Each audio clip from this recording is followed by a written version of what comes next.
Shamanism. Welcome to With Insights Radio. I'm your host, Iggy Garcia.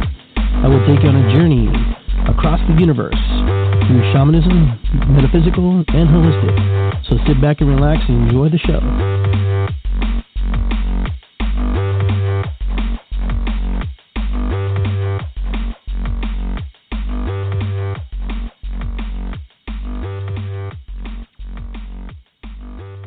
Welcome, everybody, With Insights Radio. This is Iggy Garcia Live, episode 51. My guest today is Jayla Imani. And today we're going to be talking with her, sharing her insights. I'm here with Jan Keevan, my partner in crime. So, good crime, like Robin Hood. Hope it's good crime. But we're doing a live stream today, and we're actually doing a radio show at the same time. For those of you who are watching on the live stream, we do have a call-in number, and that call-in number is 646-595-3440. Again, that's 646-595-3440. I'll type it in here in a second. But today is just a great day to have iced tea. Yes. Sweet tea. Delicious sweet tea. Cheers. Cheers. Oh, wait. Yep. There we go. Togetherness. So, great. If you hear a train in the background, it's beautiful. That's the way we look at it. Yep. But today we're going to talk. We're going to hang out. We're kind of at the round table of sorts, so we can hear each other. So those of you who are also listening on the radio, if you have questions, I see the phone numbers pop in, and we'll bring you on the air here in a little bit. But so like we do every Iggy Garcia show, we kind of just say hi. How are you? How you doing? So what's new with you? So I'm going to start with Jan here, see how her day was going. So how are you? Hi, I'm just groovy. It's been a rough day. A lot of shifting going on, lots of crazy things going on, but a beautiful day all the same. I had couple little epiphanies going on today and helped somebody transition overnight, which was always beautiful and difficult at the same time. Really glad to be here. Really glad to hear what we have to say tonight, and hopefully have a lot of callers and a lot of shares so that we can just help more people and see what's going on. Good. Thanks. Awesome. Very good. Good to be here. It's good to be here. Good to be here. Good to be here. How are you doing? I'm doing amazing. My day has been great. I spent a good amount of time outside soaking up the sun. Mm-hmm. So that's always a good day for me. I played with the worm. That was fun. The worm? Yeah. A worm, he came when I was doing my my live on Instagram telling him about this. Okay. And I was just playing with him in my hand, and it was great. He came to me during my live, and we had a good time. Nice. So it's been a good day. Yeah. Those earthworms. Yeah. It's funny you bring that up. In my shamanic practice, we actually eat a worm. Oh, wow. To take in the flora for the spring. That way we don't get sick during the rest of the year. I'll leave that for you. Yeah. I'll leave that one to you. I think I'm going to pass on that one. But it's good. It happens really quick, really fast, Yeah. But it's blessed. We have a sticker contract together, the worm and I. Yeah, my day has been pretty good. I kind of went out and hanging out in the sun and just taking in the rays, just kind of hanging out by the water there, and just need a little break, a little me time, and just had to get out and get away, and I really enjoyed that. So it was a good time for me. But we're here tonight, because we're going to talk about you a little bit, and Jan and I are going to ask you some questions. And put you on the hot seat. No, I'm just joking. I'm excited. Ask away. I am going to be vulnerable. Ask me whatever, because vulnerability is strength. People think vulnerability is not strength, but you know how hard it is to be vulnerable and not know what is going to happen after? That's harder than keeping anything in my opinion. So ask away. I am an open book. Okay. You might hear little pitter patters. We got little babies here, little pet babies. So we do that. I wanted to ask you, when you sent me your bio, you said you were intuitive empath. Mm-hmm. So I'm curious, take me on the journey a little bit, how you discovered or how you think you are discovering that as you're moving through your red road walk here. Well, the empath part I've always known about, but I didn't know it had a name. I've always been sensitive. Everybody's calling me sensitive, right? Okay. So as I got older and started going on my own journey, that's when I figured out, oh, it's a good thing. it's not a bad thing. I was always thinking that was a bad thing, but it's actually a really good thing. So I figured that out. I was really excited. Like, hey, I'm not crazy. So that was fun. Intuitive, I found out, I don't know, I've been intuitive for a while, but I didn't know what it was. Like, I would always, like, maybe I knew somebody was going to call me, or maybe, I knew something was going to happen, or now I have, like, somebody that I'm really close to, and we, like, communicate telepathically, and, like, stuff like that. Like, every day is something new, honestly. It's every day I learn something new, and it's exciting. So, how'd you get here? How did I get here? Yeah, how'd you get on this path? What was that moment? What was that thing that just says, boom? It's always a thing, huh? Well, I don't know if it's a thing, but I'm just curious. It usually is a thing. I feel like the universe was trying to get me on the right path for a while, but I wasn't listening. So the bam moment was my last relationship. It was very, very, very toxic. And getting out of it, I kind of, at first I had reserves. I'm like, I want to go back, no. And then I just started getting really spiritual, like just spiritual in general. One of my pastimes was going to choir, so they didn't know where I was because we were living together. So it's like I wanted to be away from home. And choir was my away from home. Spirituality was my away from home because I'm up here by myself, essentially, because I'm from Cincinnati. So I don't have, like, family here, like, lean on, like, somebody can just go move with. So that's where I was forced to be. So being forced to be in that space and not go crazy, I needed that. Yeah. I needed that escape. And I eventually went from being very spiritual within, like, Christianity to questioning Christianity to where I am now. We've all been there, done that. Yes. And I think we're still doing it. Yes. Right. So I'm trying to, right now, I know I'm spiritual. I know this higher being, but I don't want to, I don't feel the need to ascribe to any religion. I believe all religions have some aspects of them that are correct, per se. So it's like, I don't ascribe to religion. So that's kind of how I got here. Really toxic relationship, needs to get out of it, needed an escape, and going to be Christianity, to going out of Christianity, and to being here. Very good. Interesting. I love it. Yeah. That's usually how it happens. It's pretty close. There's always a defining moment in someone's life that just kind of says, hey, you know what? Something's got to change. And even in that moment, you're kind of going, I should change. I should leave. And you're still hesitant sometimes. I've been there. I still go through those things sometimes. So I hate to tell you, it's always something new. Something else is coming up. I think as long as we're human, we're going to have those times. Whether it's a relationship change or if it's a move, or no matter what it is, we're all going to have those kinds of changes, and they're going to be challenges. We're still steeped in being human. It's not easy to be human. It's just not. But that's our job right now. They never said it would be easy. No one ever said it would be easy. No, but it can still be fun. Yes. I mean, that's the thing. You want to have fun while you're on this journey, as you're experiencing things, as you're rolling through them. For sure. Because what's the point of going through it if you're not going to enjoy it? And, I mean, even the things that challenge you, you can reflect back and go, wow, what was I thinking? Yeah. I have a saying that I always say, embrace your grace.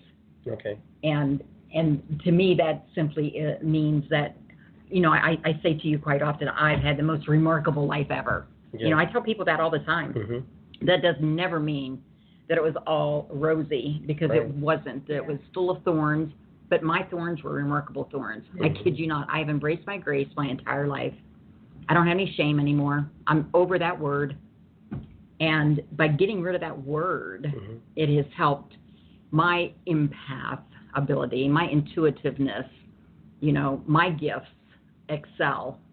And by just getting rid of the word shame, it has been a blessing to me. So I'm embracing my grace that way. That's one of the ways that I'm embracing it. And having fun, being respectful of my life to the point where let go of that does not serve me. And drama does not serve me. It just does not. Let go of it and have fun. Have fun. I mean, that doesn't mean you don't continue to work. We all have to work. But you should have fun doing it. Be blessed in what you do. Be blessed in everything that you do. Yeah, and that's one thing I'm really grateful for is learning a lot of lessons that I've already learned so early. Like, I'm so grateful for that. I'm so grateful because I'm able to see life challenges as lessons, and it's really hard for me in a sense because I see all my people around me not getting that. They don't get it, and I'm just like, something unfortunate. I put air quotes around things because what is unfortunate? What is challenge? What is we that? get it. I understand. But it's like, it gets, I don't want to say it gets frustrating because it's not that deep, but it's like, it saddens me. Like, people, I was going to ask you that. It saddens me. Like, that people let things get them down, like little things, and it ruins their whole day, their whole week. And I'm just like, just get over it. Life moves on. See the lesson in it. Like, see the lesson in it, and you'll be all right. Do you feel responsible for other people not seeing what you're seeing? No. It just saddens you that they don't see it. Do you try to get them to?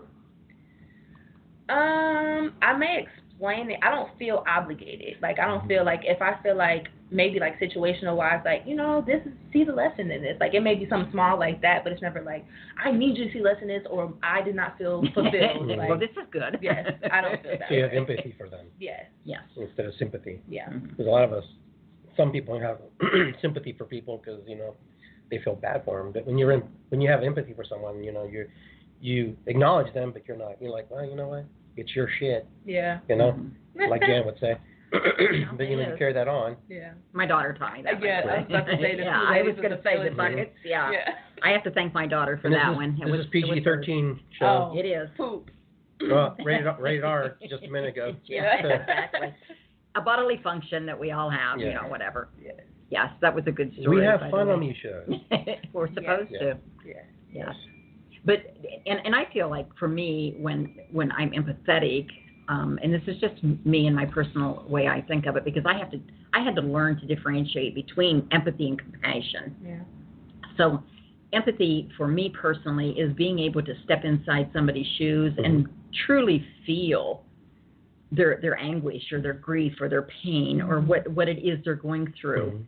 But being able to set it aside, it's over here. I felt it. It washed through me. I know what that's like.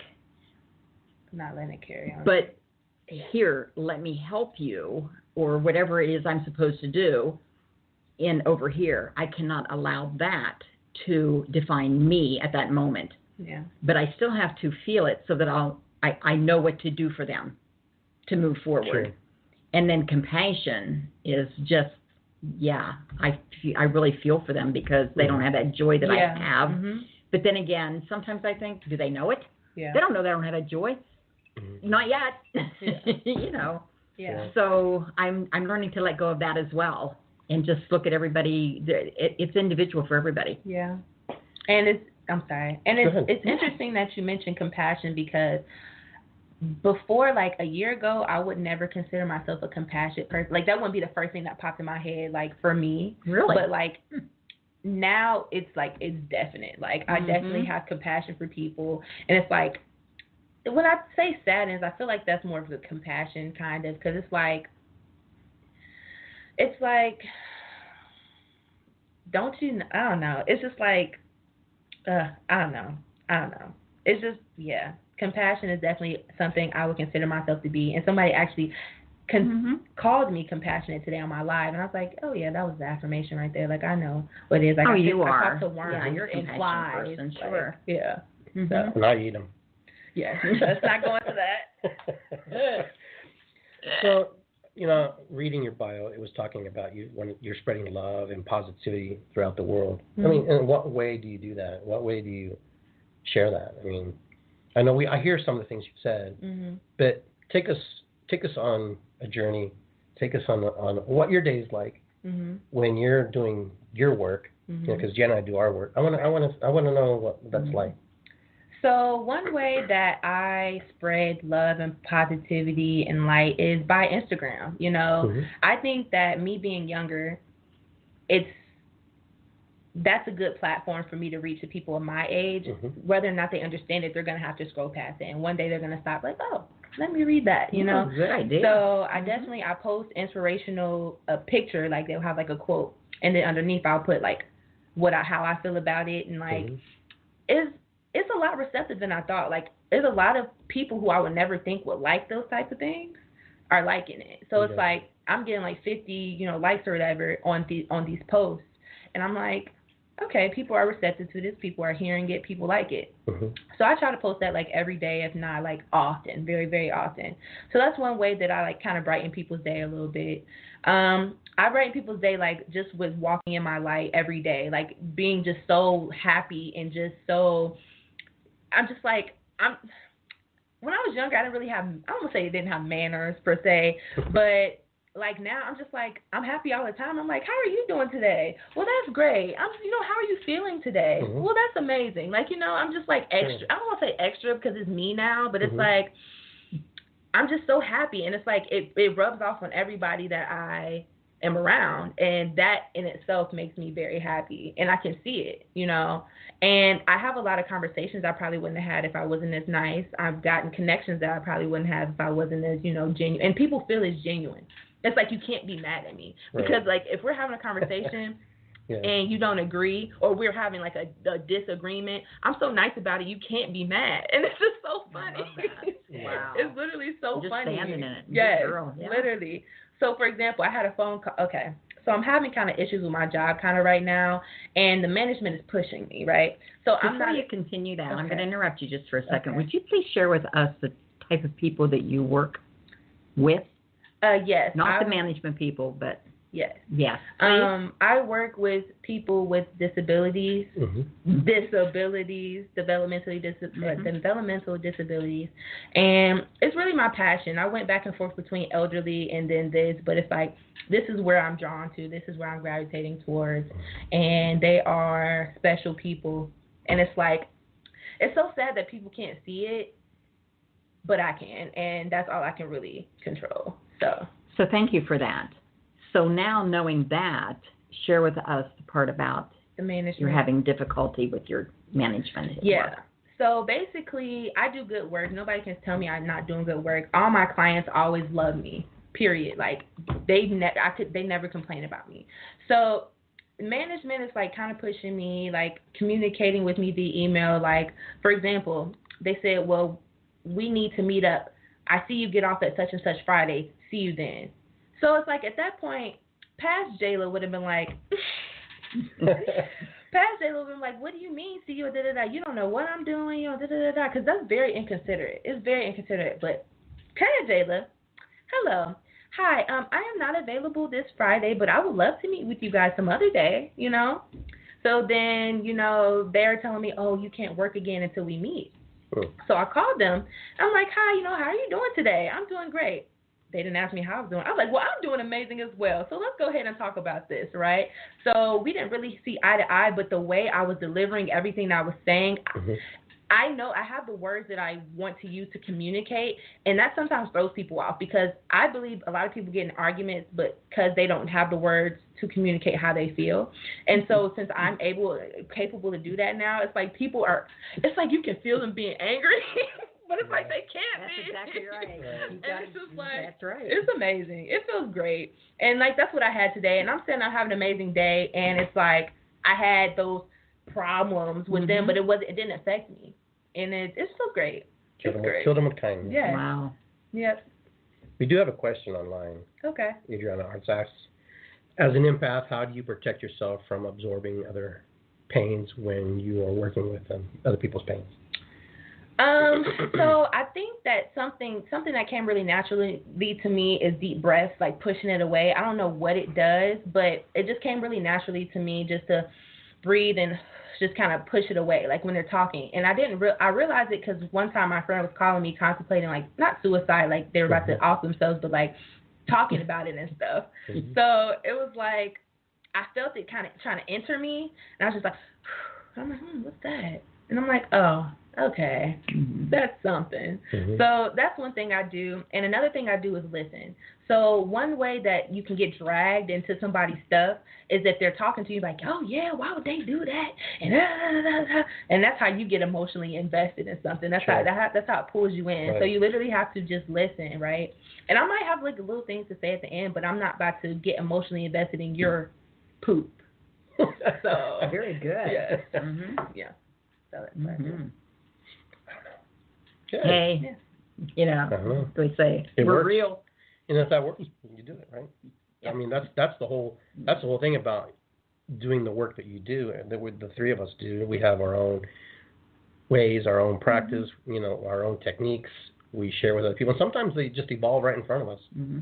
You know, I'm not sure if that's ever happened to any of you, where just you're in a situation and all of a sudden you just get this knowing. Right. You know, all of a sudden you're just like, wow, where the hell did that come from? Exactly. And then everybody asks you, where'd you get that from? Just now. Mm-hmm. You know, because I think there's a misconception that people who do this, the metaphysical or the spiritual or any kind of work, that they have practiced this over and over. They have a routine or whatever. There are some things that you do, but there's a lot of things They just come. that just, you know, when you're connected to source, when you're connected to Right. spirit, when you're connected to, you know, higher self, the higher version of yourself, you know, the Christ consciousness, whatever you resonate with, it knows what to deliver. You know when you're connected to it. Yeah, it's already there. Yeah, you know You're just pulling it. You know when you're connected to it because it tells you things in an amazing way. Because it doesn't go, well, I don't like your shirt. Okay, so that's how you know you're not in higher consciousness. Yeah. You know, or you don't go to higher consciousness. So how do you like my shirt? It will never answer you because it's not like that. Right. It gives you multiple decisions, multiple choices to decide from. So you think you're hearing one, but it's actually giving you all of these little fragments that you have to put together in your brain, because we have to process through the ego mind, because the ego mind's going, I'm not going to tell them that. Why am I going to tell them that? If I tell them that, they might think I'm crazy. Yeah, it's okay to be crazy, because you know, especially in the shamanic practice, you're supposed to go insane. You're supposed to go crazy a little bit. That's how you know, and that's how you know how to connect with people. That's why it's naked shaman. Sometimes you have to be naked. And, you know, that was part of my journey. Yeah. That's why I got that tag, because I'm not a drinking problem, but I would drink and I would drink tequila, and I'd take my clothes off. That's why I don't drink tequila too much. But that's important. But that's part of my journey. Yeah. That's part of learning. That's part of the story. So now I have a story to share with somebody about that. Yeah. You know, we all have these little stories that happen to us. And that's how we teach other people, by the things that happen to us. Yeah. And then they go, wow, that's pretty powerful. Yeah. Wow, well, I'll never do that. You never say never do that, never. because you know what? When Spirit puts something in front of you, That's right. it's a task for you to learn. Yeah. Mm-hmm. For sure.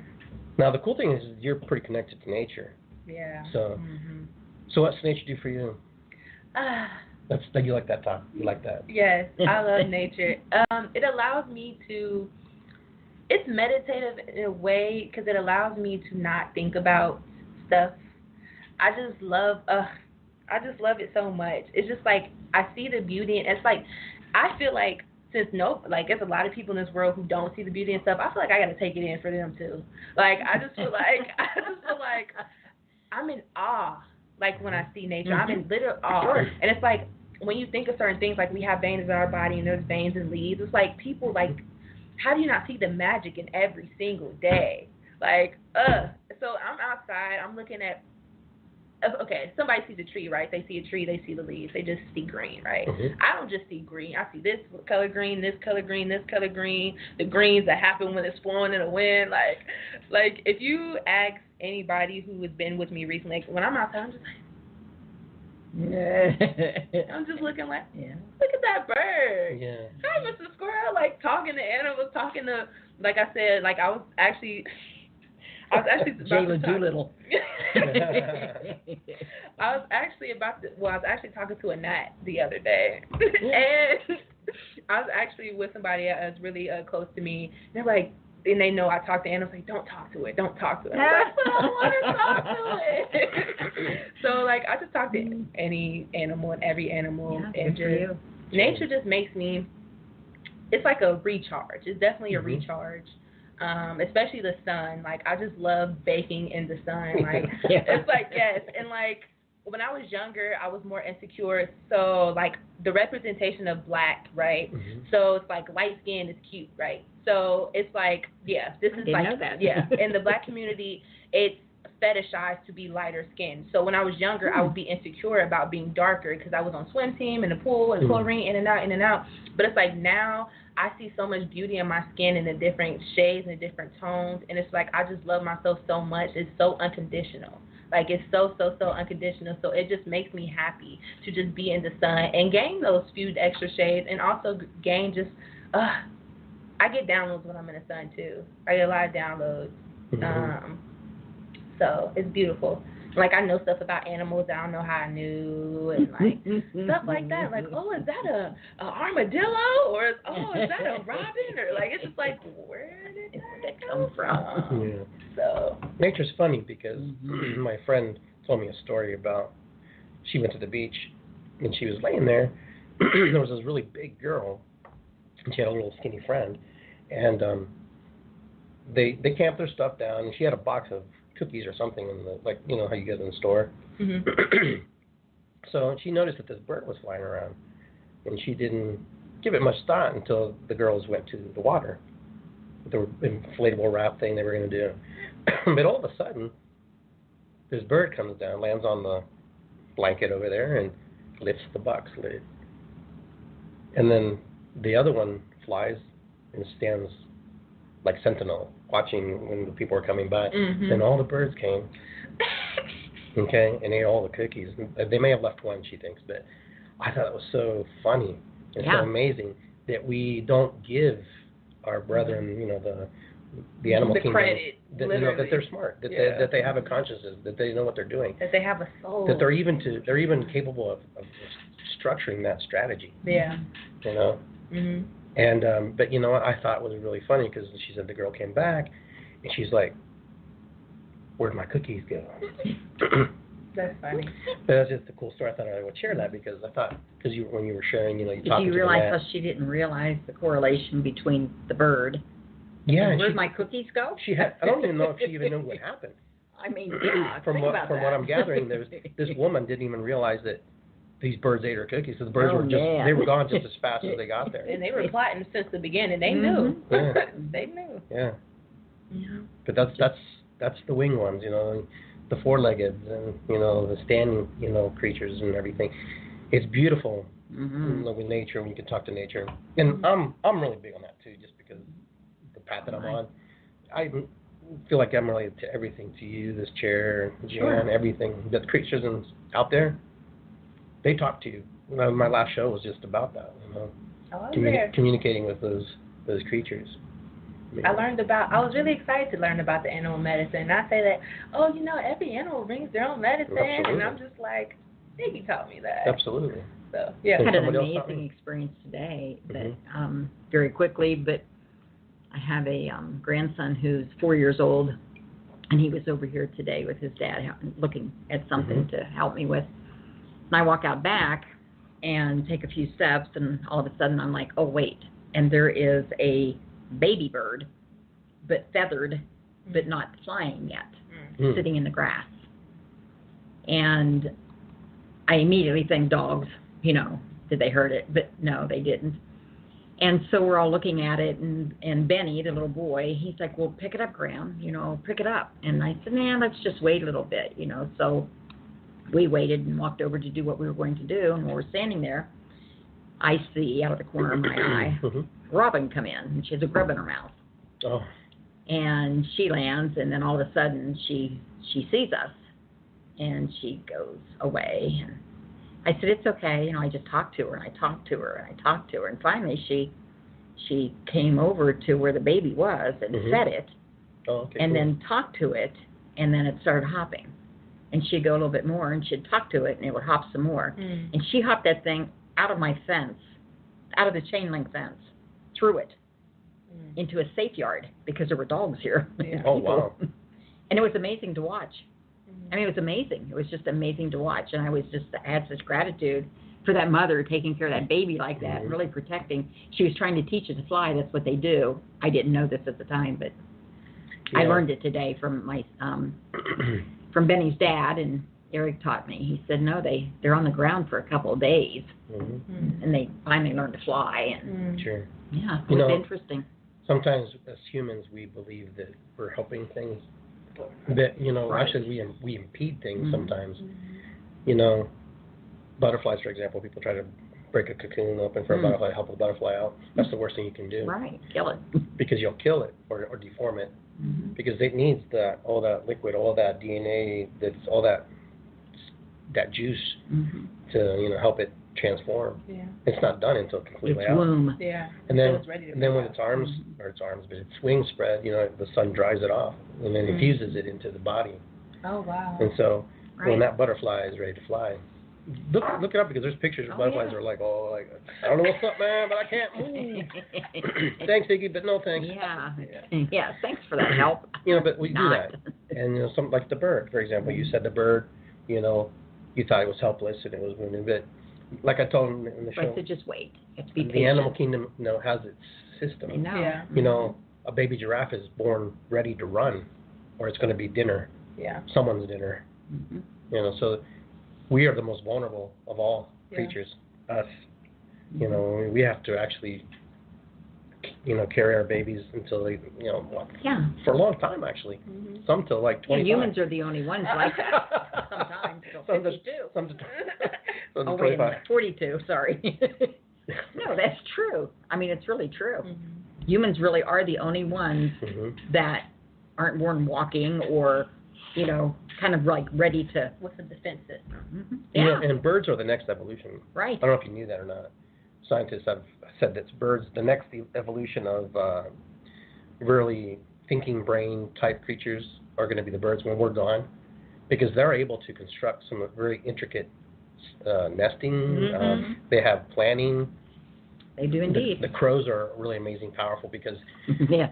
there's always a matriarch crow. There's always a crow that's the matriarch, and that's the one that always gets all the gifts from all the other crows. And then if it finds something too, so what the crow would do, well, there's other crows that are just kind of just like humans. You know, they want to take things that don't belong to you, you know, or they just want the easy road. You'll find them outside on my porch all the time because I feed them. Yeah, and so what happens They is this crow bring me will gifts. bury or pretend to bury something there, and then all the other crows will wait till that crow flies away, and then they'll go digging. But there's nothing there. She throws them off, and then she buries her thing. Right. Smart. They're Smart. powerful. They are. They are indeed. Yep. Mm-hmm. Well, we're going to take a quick break really fast. We'll be still on the air on live feed, but we'll take a radio break here. Okay. So we'll be right back, folks, those of you listening to the radio. That person's down. You are listening to WithinSightsRadio.com, your free online resource for achieving self-discovery and inspiration. With Insights Radio is a listener-supported radio station, and your donations are greatly appreciated. We cover a variety of topics, interviews surrounding the metaphysical and holistic and natural medicine, alternative healing modalities, and much more. Thank you for tuning in to WithinSightsRadio.com. You are listening to WithinSightsRadio.com on the Blog Talk Radio Network, your free online holistic publication resource radio for trusting your intuition, achieving self-discovery, and following your soul self.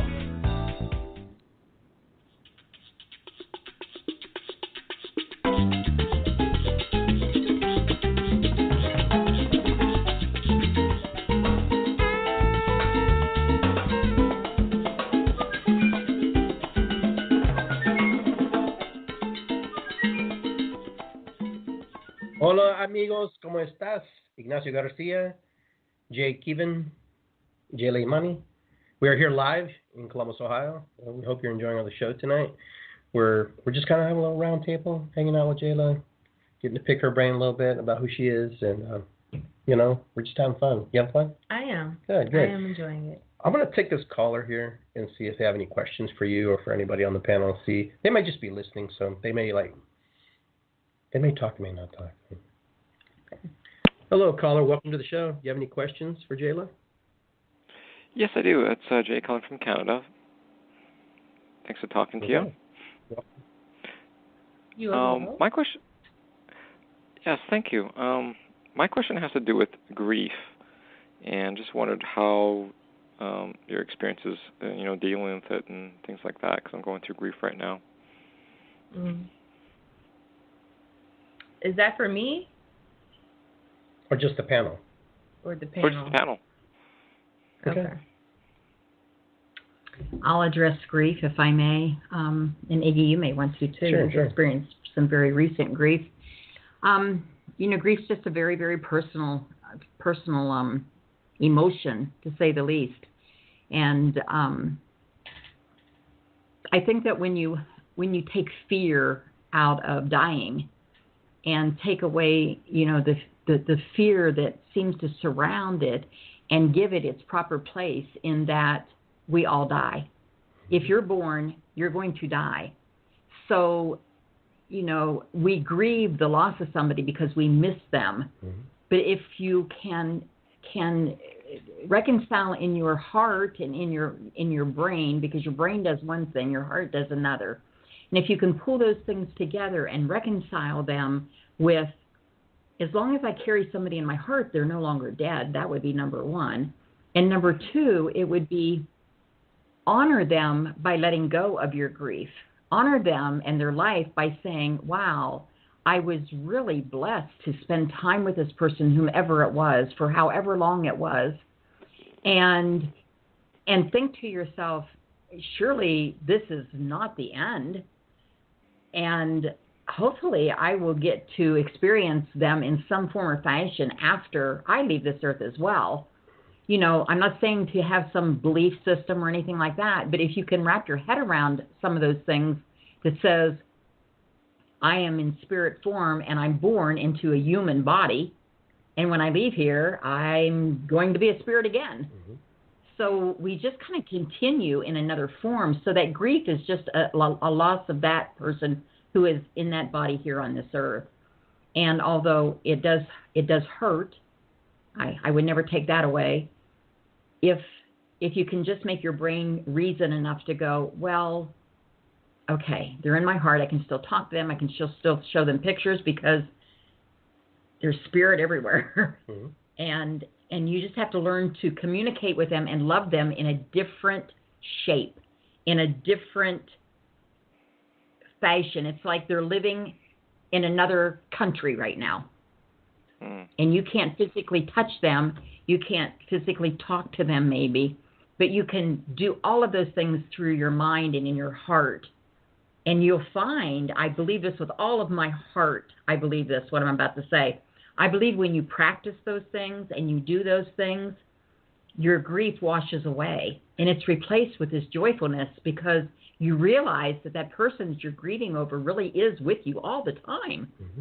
And you get to experience that, and you get to share those things, and you will see things. You'll see signs and wonders everywhere that show you that is really happening. And I hope that helped a little bit.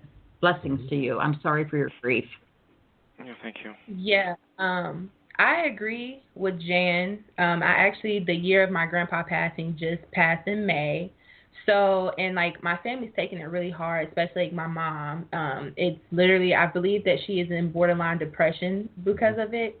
And it saddens me because although the loss of him did, sadden me, I learned from a very young age, or just I just have wisdom beyond my years. So it's I'm able to kind of switch my mindset to I don't like the word grief either. You just have to change your whole mindset about what is happening, because in reality, like Jan said, we're all here for a period of time, and it's when we leave, it's energy energy is never destroyed, it's just recycled. So it's literally impossible for that being to be gone. It's literally impossible. Exactly. So when I know it's hard, but sometimes being really technical and really knowing facts really helps with that, because they're not gone. It's impossible for them to be gone. So just change your mindset and just thinking as positively as possible about remembering their lives and remember the good memories you had. Mm-hmm. And you will get signs in nature, or maybe like a butterfly, maybe there's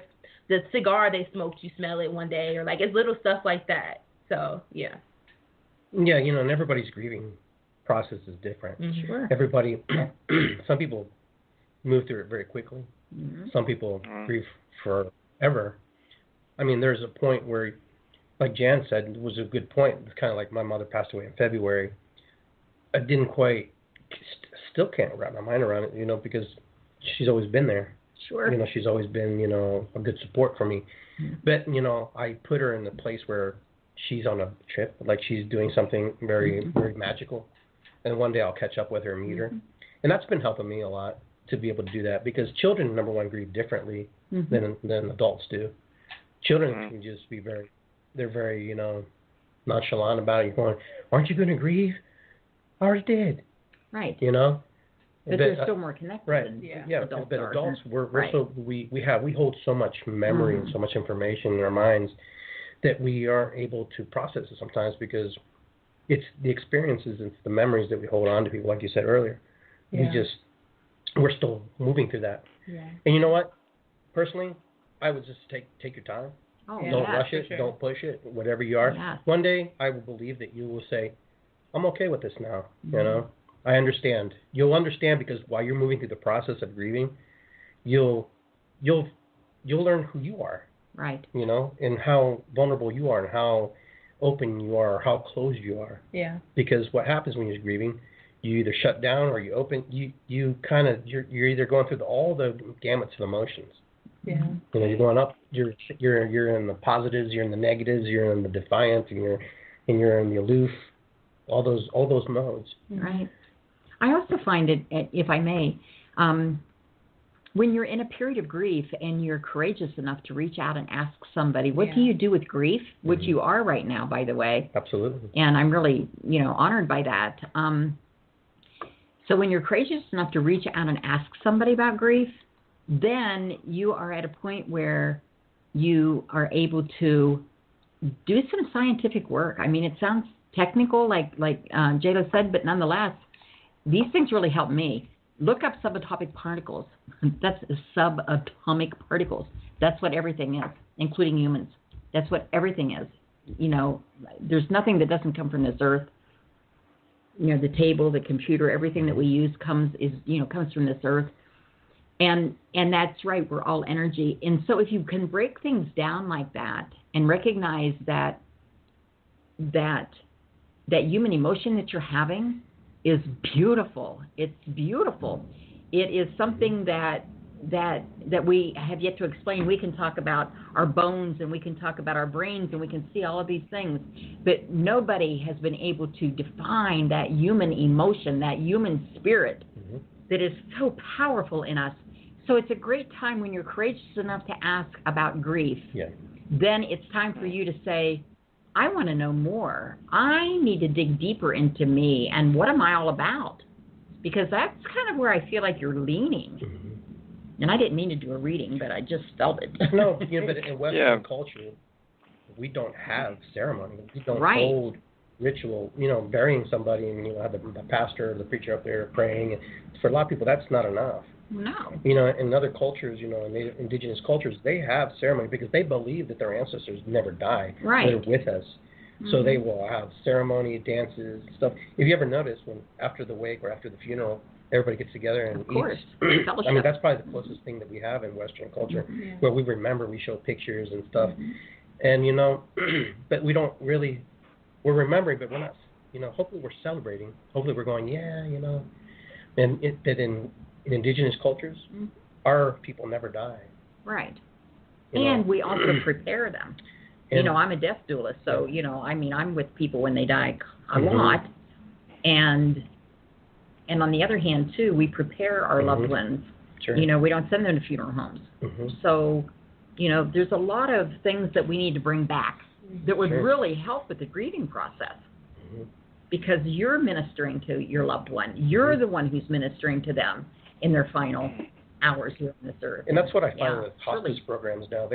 I do drumming. I do grief drumming. Grief for drumming, people. yeah, I hold absolutely. circles for people who've lost family members or relationships or whatever. It's a celebration. It's a remembrance. It's something that they didn't have, they weren't able to do. It's not for everybody, but those who do come, they leave with something. There's something in their heart that has changed. Yeah. Because if you've been there, so you know what it's like. Good stuff. That's what I was going to ask. Did you say you're in Canada? Yes, I am. Yeah, I'm in Canada, Western Canada. In Western Canada. So I'm just going to throw this out there. There's a few people. I I don't know whose site you were on, Iggy's or Jayla's, but there's a couple people that do some grief work. There's in British Columbia and Vancouver, and a few other places that I know about. I probably could help you out there and send you to somebody that's really good that could do some energy work and help you through that if you're interested. So whoever's website you were on or whoever Facebook page you were on or the radio show, just let us, send us your information, whatever, and I'll help you out with that. We have people everywhere, all over the world. Yeah, I was looking for something in close proximity where I'm in. BC is actually a province next door, so to Alberta, that's where I live. So I know people there too, so we can probably get you some help. You'll just have to contact us through the internet and let us know how, and I'll send you some people. Yeah, and you can go to my website, iggygarcia.com, and there's a link there to get in contact with me. Or you can just send me an email at iggygarcia@gmail.com. So that's a quick way. It'll work. We appreciate your phone call. We appreciate your phone call. Thanks so much. Thanks so much for your wisdom over this period of time. Blessing. Bye. Take care. You too. Aww. Bless his heart. Yeah, right here. Grief is hard. Yeah. Grief is hard. Well, now there's a big lesson, if I may. There's a big lesson in empathy, one, because I could feel that. I mean, you can truly, I could have cried with him. So that's that empathy. You can feel him. You can feel that pain. Yeah. Even through the phone. Absolutely. Well, yeah. And there's something called long distance healing because energy knows no bounds. Yeah. Right. So I can be sitting at this table and I can be doing, the healing touch program, the healing touch on somebody in Canada. It doesn't matter how far away it is. It's intent and it's energy. Yeah. So you can send that energy. I mean, it sounds woo-woo-y, but it's not. It's all scientific. It's bioscience, biofield sciences. Science. Hospitals are talking about it. It's integrative healthcare. We don't do anything magic. Right. We don't do anything that anybody else can't do. We just have done the work, and that's one of my big sayings. Do the work. You have to You have to do the work. I hear people talk about it all the time. Why can't I do that? Well, you haven't done the work, have you?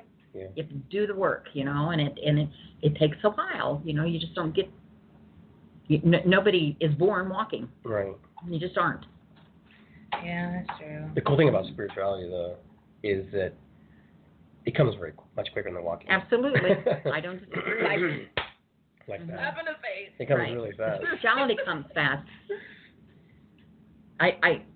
I'm in total agreement with that. But using your gifts properly with discernment and other things. Yes. Yeah. That's where you have to do the work. That's where you have to really go, what is this? What I need to... Right. They follow the smoke. They're there. Now it's like, okay, I'm at the fire pit. Yeah. What do we do? We're here. Yeah, and the emotion in you, wants to join in immediately and go, woo, and dance and participate and drum or whatever the ceremony happens to be.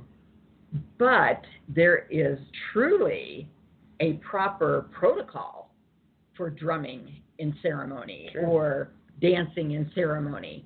And although we're really excited, we didn't do the work to learn what those protocols were. So we can come to the smoke, and we can be excited to be there, and we can feel it, and we can want to participate.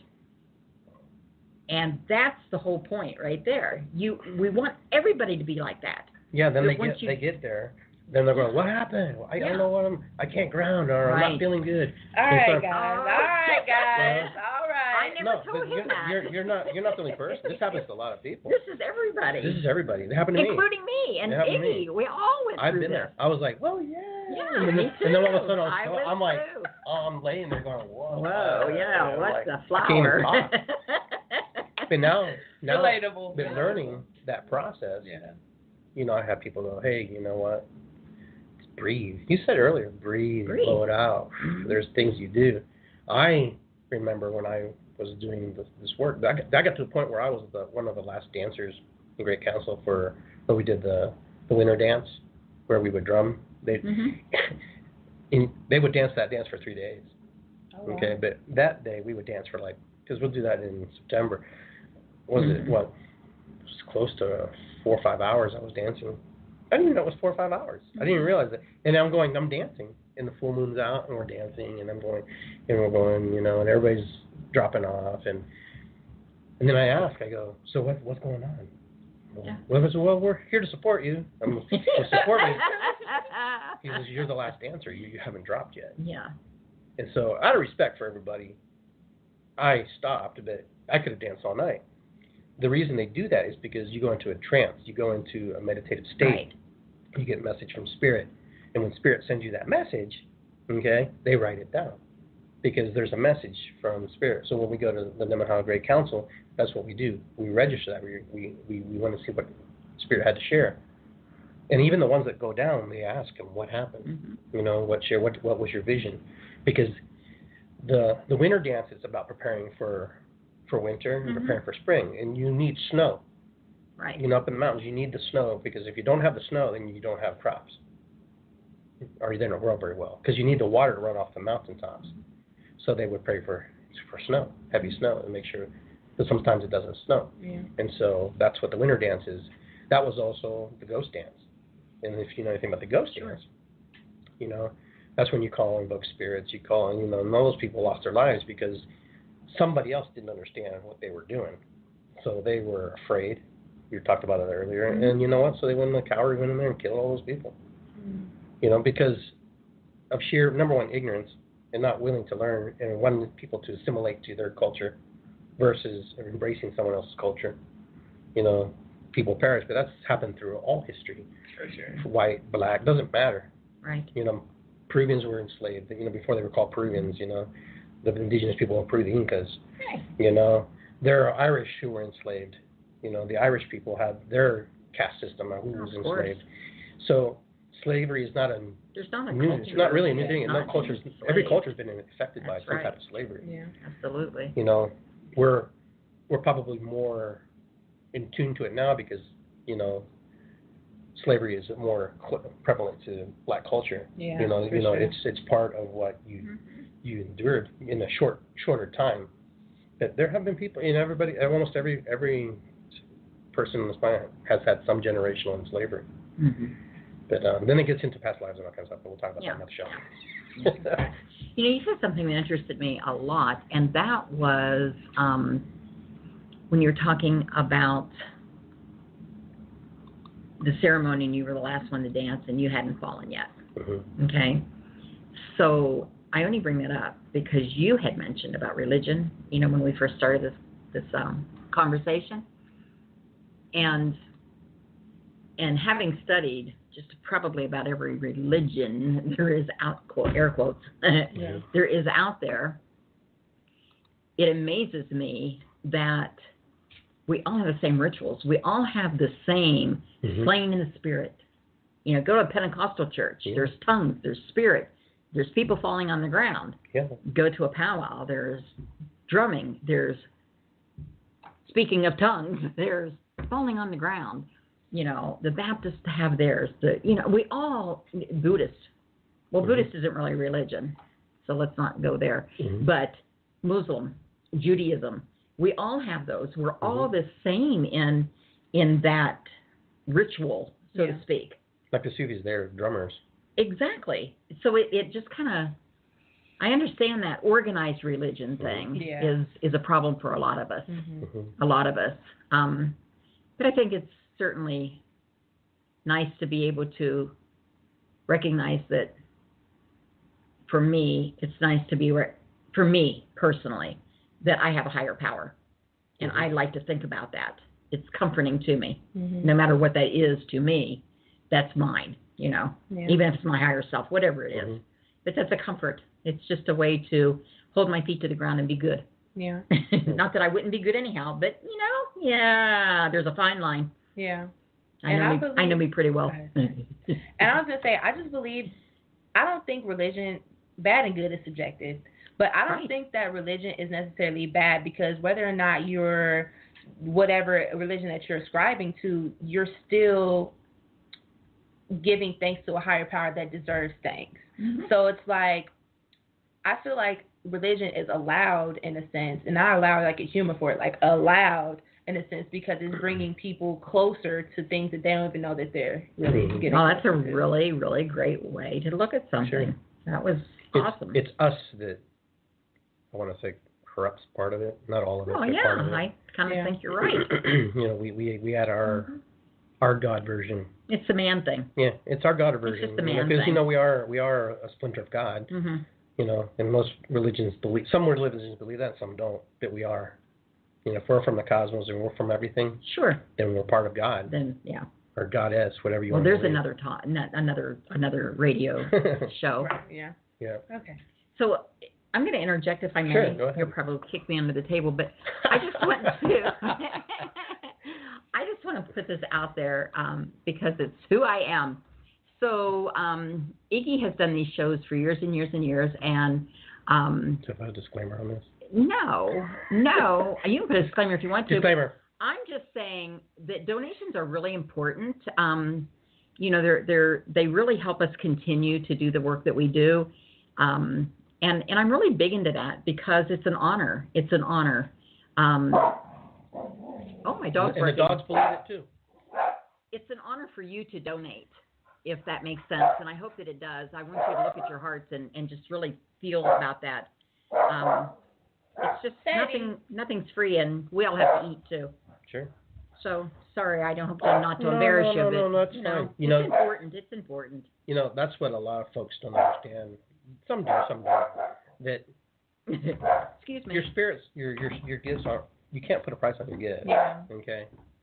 But you can put a value on your time, which is important because what's the difference of going to a dentist or a doctor or a lawyer or a psychiatrist, whatever. Yeah. You name it, you fill in the blank.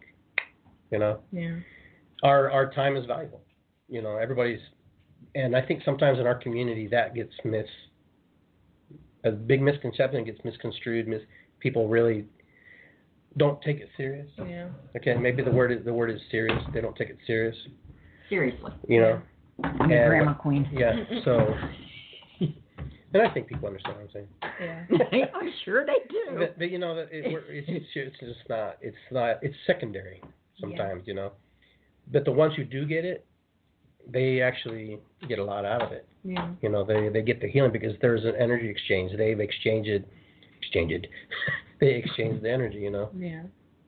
They gave me a chicken. I'd take a chicken if I needed a chicken. But Right.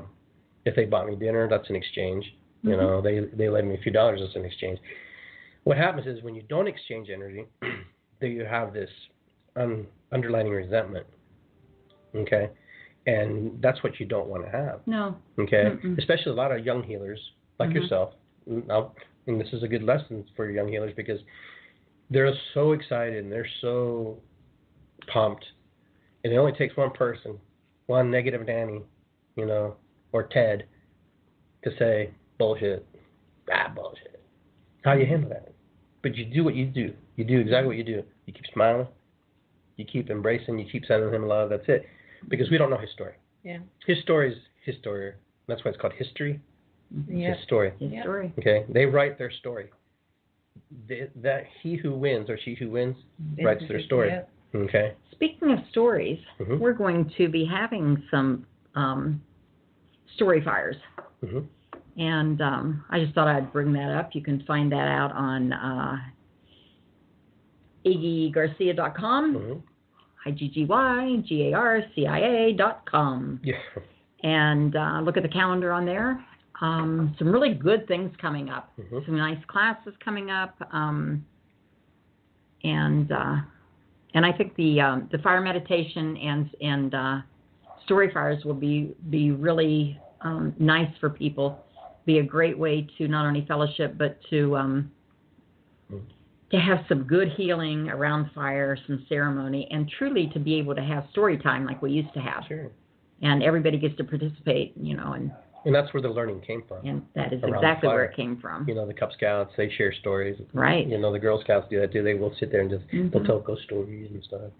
But that's how stories get passed down. Yeah. That's right. In my tradition, that's how stories get passed down. Mhm. You're passing a story down every time when you do your videos. And you do your Mm-hmm. Instagrams. You're passing down a story. And you will always touch the people that you're supposed to touch. Yeah. You know, Jen and I may never even be remotely close to even engaging with those people. Right. But you are a different light. You're a different beacon. And as a beacon, you attract the right frequencies to you. Yeah, for like sure. energies attract. Mm-hmm. Like on your videos, what do you do on your videos? My YouTube videos? YouTube videos. So on my YouTube videos, I do different topics, I do different topics that help me along my personal journey. Mm-hmm. And then whoever receives that and takes it into their own journey, that's awesome. If you're just watching it to get information, that's awesome too. Mm-hmm. So I am vegan. I've been vegan for, I want to say like a few months now, and then vegetarian for a few months before then. Okay. So that's one thing I talk about, health as well. I talk about, my journey when it comes to how I feel about religion, how I feel about different types of things that I've experienced in my journey, my personal journey. And I really like to emphasize that it's my personal journey because everybody's journey is different. And if you hear something that resonates with you, you were supposed to hear it. So I've been slacking on my YouTube a little bit. But I've been working on myself. So that's been what's most important to me. And then, like, doing the Instagram stuff. So I'm about to get back on my YouTube for sure. I got a lot of positive feedback on there. A lot of people were telling me that I was inspiring them and that I'm inspirational, which is awesome. And, yeah. Do you have a website? I do not have a website yet, but all I have is Instagram, Jayla.Imani. Follow me on Instagram. I have a Facebook, Jayla Imani. So that's my name. Spell that, please? JAYLAIMANI. Okay. So that's my Instagram. So follow me on Instagram if you want to see some good posts that make you happy. Awesome. Very nice. I'm going to cut and paste that and put it on our feed here for those who need a spelling and didn't hear that for some reason. Yes. Technology, you love it or you hate it, right? Or both. Right now, I really do love it and hate it. Yeah. You know, it's one of those things that just happens to be where we're at now. You know, we either adapt or we don't. It's crazy. We have another caller, so we're going to take them and see if they have any questions for any of us. And, okay. You know, you doing all right? I'm doing great. Good. You enjoying this? I am. Isn't it fun? Vibrating for sure. Yeah. Oh, lovely. Good, good. I like that. You know, I was telling Jayla earlier that on the radio, on the show, you kind of get this euphoria that runs through your body. You kind of get like a little more animated. Yeah. You know, so I'm a really shy person, really. And, you know, when I'm like on my own, I'm really shy. I'm extremely shy. You know, so this is like this platform where it brings out the pieces and parts of me that are in there. So I'm able to express and share. So, and when I started this show years ago, it was because I wanted to have my own radio station when I was a kid, when I was like 15. I walked into the ham store radio where they sold components to build your own radio station, low frequency radio stations. And I didn't know. I was just curious. And I'd walk up to the counter and these two old dudes, you know, they were probably in their late 60s, 70s, you know. They didn't know any better. I said, and I was excited. I said, so what do I need to start a radio station? You know, I want to start my own radio station. And they're like, dude, they didn't say dude, they said, son, that takes millions and millions of dollars to run your own radio station. And I was like, and you probably won't ever do that. That's what he told me. Just like that. And I remember this. And I'm going, crush moment, you know. I was just totally like, well, I guess I'm not doing that. And then, you know, I let it go. But I always had that desire. You didn't let it go. Yeah, I always had that desire. And to here do we it. are. And then, you know, other people sowing the seeds of creation opened the doors for me to go into that garden and find the aspects that I needed to find. I wasn't the creator per se. I sowed seeds, but I didn't know I put them in soils. So I somehow said to the universe at a young age, I'd like to own my own radio station or do radio and be a host. And so, like I said, I put it in the back burner. Then one day, I'm sitting, this is almost 10 years ago, and I'm sitting and I'm looking, you know, 2 years before that, if there's a way to do it, because everything's advancing now. You know, when 2012 came, you know, there was about acceleration. And then I saw this platform. I saw Block Talk, and I looked, well, I can have my own radio station. Not only can I have my own radio station, it's global. It's worldwide. Mm-hmm. It's like in every country if people listen to it. Right. Canada. It's not, it's not just Columbus, Ohio. Yeah. People ask me, so where did your show go? Well, everywhere. Mm-hmm. Everywhere you want it to be. Right. And so that dream came true. Now, in that dream, I still have to foster things. There's some things I'm still working on. Right. Even after 10 years, I'm still developing things, bringing in new people, and I've had people come in and work with me, and other people fall away, and that's just the process. But here we are, because I had a desire and a dream and something to, push forward into that. And, is it perfect? No, but there's perfection in the imperfection. So that we're learning. That's right. So that's why I like to. I love it. That's good. It's pretty beautiful. You love it. I love watching you, and it's funny because your videos are kind of long, and I watched all of it, and I'm just like, I really enjoy every second. I really do. Yeah. I'm literally doing everything else I need to do, and still I can't shut it off, even though I can watch it later. In my head, I can't watch it later. So, what's later? Mm-hmm. Yeah. So I watched it all, and I enjoyed it. I was telling. Thank you. Thank you. I was telling Jan, there's a big difference between the video feed version and then the radio version. And you'll have to go and there check is it out. Indeed. I know, because we talked about it. I mean, I've noticed it myself, because I can listen to myself on the radio versus watch the feed playing out. It's just funny how that is. Mm-hmm. You hear something that you didn't hear before, which is kind of neat. Mm-hmm. Like in the video, you kind of get distracted and things. But when you're just listening, you have to create this image in your mind of what Iggy's saying, how he's painting the picture, how he's showing the animals. Yeah, reading a book. Yeah, that's what. To go back to when you were talking about the birds, I visualized that whole thing. I saw, I thought, oh yeah, it was pretty sweet. Yeah, yeah. Good. I enjoyed that. So let's take a quick break, and then we'll bring callers on, as I want to continue. Don, you have time, right? Yeah. Okay, cool. I have to use the bathroom. Okay, so this is a great break for you, and then we'll continue with. We're going to take a little quick break. We'll be right back, folks. We hope you're enjoying our show here on Iggy Garcia Live, episode 52, with my guest, Jayla Imani. She's sharing with her insights, her inspirations, her desires, and the things that she is doing in her path, and the things that she's enjoying and sharing with the world. And with sharing it with the world, she's learning as well, learning how to navigate it, how to move through it, as we all are. So we'll be right back. Don't go away. You are listening to WithinsightsRadio.com, your free online resource for achieving self-discovery and inspiration. With Insights Radio is a listener-supported radio station, and your donations are greatly appreciated. We cover a variety of topics, interviews surrounding the metaphysical and holistic and natural medicine, alternative healing modalities, and much more. Thank you for tuning in to WithinsightsRadio.com.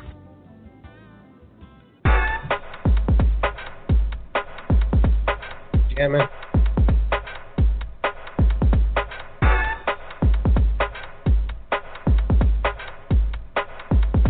Oh, yeah. And we are back with Iggy Garcia Live, the Naked Shaman. Not at my table. Not at my table. If for those of you who wonder what that means, to be naked, to let go, and to just be yourself, that's what it truly means to be naked.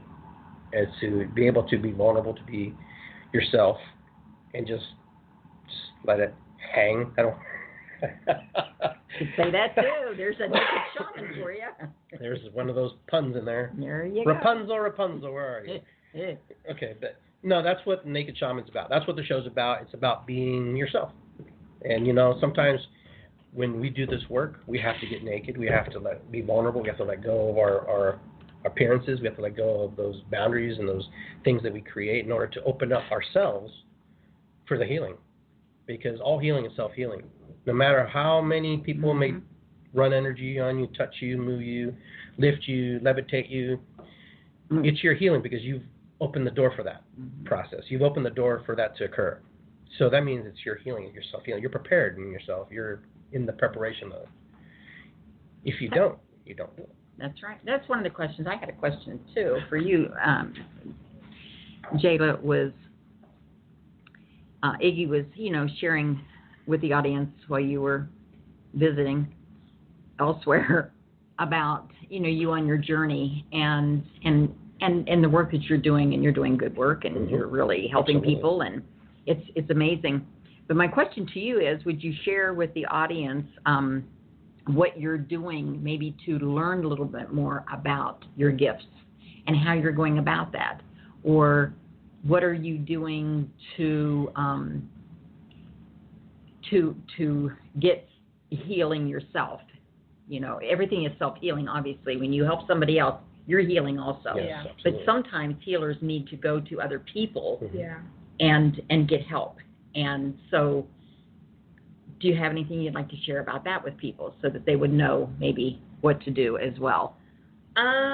One thing I do is every day I make sure I do some spiritual work. If that's like listening to a podcast, watching a YouTube video, I do something every day that revolves around my spirituality, or learning something about manifestation, or learning something about the law of attraction, or learning something about meditation. So every day I do every single day I do something that's spiritual, or watch something that's spiritual, or listen to something that's spiritual. Because once you start doing it, as you know, I can be eager. I just want more and more and more. Good. So I enjoy doing it. It's not a task. And that motivates me in a way, because it gives me like a foreshadowing of my life, because like the things I'm doing, it's not going to be a task. It's not going to be work. It's going to be my lifestyle. And I'm going to enjoy doing it. So that keeps me motivated, and it gets me excited for what's to come, for sure. Some ways that coming to Jen and Iggy, they're definitely a blessing in my life, for sure. I'm so appreciative of you guys. I talk about you guys all the time, all the time. And I don't know, I just like being. Like being is where you get the most, just be there. It's like, I went to New Orleans, and that was around a time a lot of energy shift was happening, and I was just up and down, up and down, up and down. And when I got back, I was supposed to go to work right the day after, and I'm just like, I can't, so much energy, I just can't. And it's part of me was reserved, oh, you have to go to work. And the other part of me is no, I need a rest, I need a break. Even God took a break when creating the world. So, I mean, who am I to not break and God breaking? That's what I think.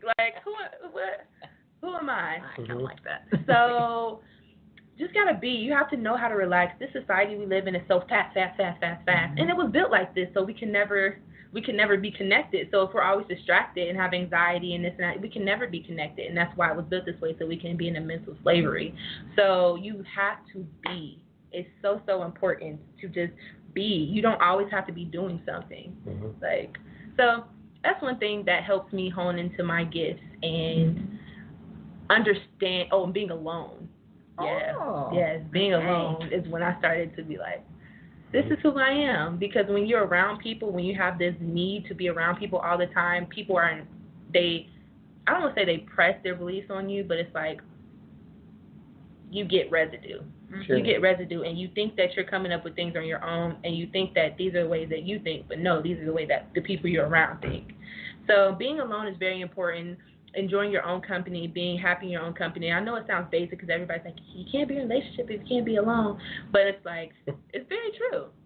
It's very true, because if you get into a relationship and you can't be alone, you're depending on that person for your happiness, and they're literally controlling every aspect of your life, and that's also what that toxic relationship taught me. I wasn't ready to be in a relationship, and I just ever since I was younger, that's all I wanted, relationship. It's I didn't love myself. So how am I supposed to get somebody who deserves me and loves me how I'm supposed to be loved if I can't even love myself the way I'm supposed to be loved? So yeah, that's another thing that relationship taught me. So yeah, being alone, studying is very important. Journaling, very important. So yeah, those are the things that I've been working on to, get myself where I want to be. Good, and we're learning from you. More than you think. Oh, yeah. Yeah, I'm sitting here going, wow, that's pretty cool. That's good. That's good stuff. It is good stuff. Yeah, just be. Absolutely. Just be. You know, it's something I've heard before, but it's like you forget sometimes. Yeah. But it's a good reminder. You know, that's the whole thing about being on this journey is that we all are here to share with each other. Right. You know, the experiences we have, because all our experiences are our own. Yeah. You know, it's like the monk who rang the bell too many times, and he went to his master and he goes, I know I was supposed to ring it 7 times, but I ran it 8 times, and the master goes, so? Yeah. Yeah. If only you knew it rang 8 times, everybody else thought it ran 7. Yeah. Yeah. That's good stuff. So I'm gonna plug a Kind Human Company for a second. Okay. Talking about, you know, this fast-paced world and technology, which is a beautiful thing. We wouldn't be having this conversation at this table right now probably if it weren't for the wonderful technology that we have. So nothing against that, but there also is that other element of bringing back human contact. Yeah, for sure. And so we have something called the Humanity Restoration Project, and it's a bunch of little projects kind of coming about, and little seeds that have been planted, and they're being nurtured and cultivated. That's the word, cultivated. So if my personal website's not up right now, but you can find out about a lot of the things that we're doing at akindhumanco.com. That's A as in apple, kind, K-I-N-D, human.co, C-O, or kindhumanco.com. And check some of those things out. They're pretty. Some of them pretty fun. We've got the Love Note on there. It's Love Note 321. The Love Note. And yeah, the Love Note's really fun. And you'll see some other things that are coming up, and a lot of things aren't even on there yet that we haven't even been able to put on there yet. But just really starting to take shape. So the Humanity Restoration Project is wow. We pushed the go button. Yeah. We pushed the go button. I love that 321. The Love Note 321.com. The Love Note. I love it because it's kind of like 1111. Somebody just started doing it. Right. You know, and I started putting it on my page. I was, put it on my phone. You know, and then one person goes, well, you should change this to, did you see that one? Someone says from healing to health to healing to health or something. I don't know. But people are already like processing and moving through their, you know, and I didn't say anything because that's what they need. Yeah. Right. That's what they need to go through. That's what they need to hear. That's the aspects they're working on. Right. It's evolving on its own. So that's really cool. Yeah. I like that. So let's bring this caller on and see if they have any questions for us. Okay. Hello, caller. Hi. Welcome to the show. Hi. Thanks for having me. How are you guys? Who is this? This is Gabriella. Who are you talking to? Gabriella, welcome to the show. Hi, Gabriella. Hello. Sure. What's on your mind? Well, I just got out of a relationship, and it was a very hard couple of days, and I'm a little homeless now, and I'm starting over, and I don't know what to do. And he's giving me problems, but I just need like some clarity or some direction because I feel like I'm just drowning right now. Sure. Wow, I think this one's for me. Okay. So I'm going to start with, I guess, I don't know if this is going to be evasive, excuse me if it is, but was it a mutual breakup or was it one-sided? It was kind of one-sided. Okay. Was it his side or your side? Hers. I think it was more my side because I moved out. It was just too much. So do you ever feel yourself, I have a feeling that you feel yourself going back and forth of whether you made the right decision or if you guys should be together or not. Yeah, I do. But it was just it's not, the relationship wasn't good for me. It's a very abusive and controlling relationship. So it's just a guilt that I feel. There you go. And my last relationship that I was actually speaking about, toxic, it was abusive as well, in all aspects. So I feel you, for sure. I feel you. And the fact that you took the steps to end it, good for you. Seriously, good for you, because there are people who are in abusive relationships who just stay because they feel stuck. Nobody's ever stuck. So really good for you for getting out of that, and I'm just so happy and proud of you for getting out of that because I know how hard it is to get out of it. It becomes manipulative. You feel like this is where you need to be, and you got out. So I'm really happy for you. 1. 2, you broke up with him because you knew what was best for you, and yourself was telling yourself what you needed to do. So trust yourself. Trust yourself. Yourself told you what you needed to do. You did it. Now we got to move on. And I know it's hard, and it's easier said than done. But trust me, 5 months, you're going to look back and like, I really dealt with that. I really put up with this. And right now, I understand that he still has a certain hold over you. I understand 100%. And it's not going to be easy. It's not going to be easy. And you're going to get, everything is going to dwindle off in your own time. Like, it's not like, oh, tomorrow you're going to wake up and everything's going to be okay.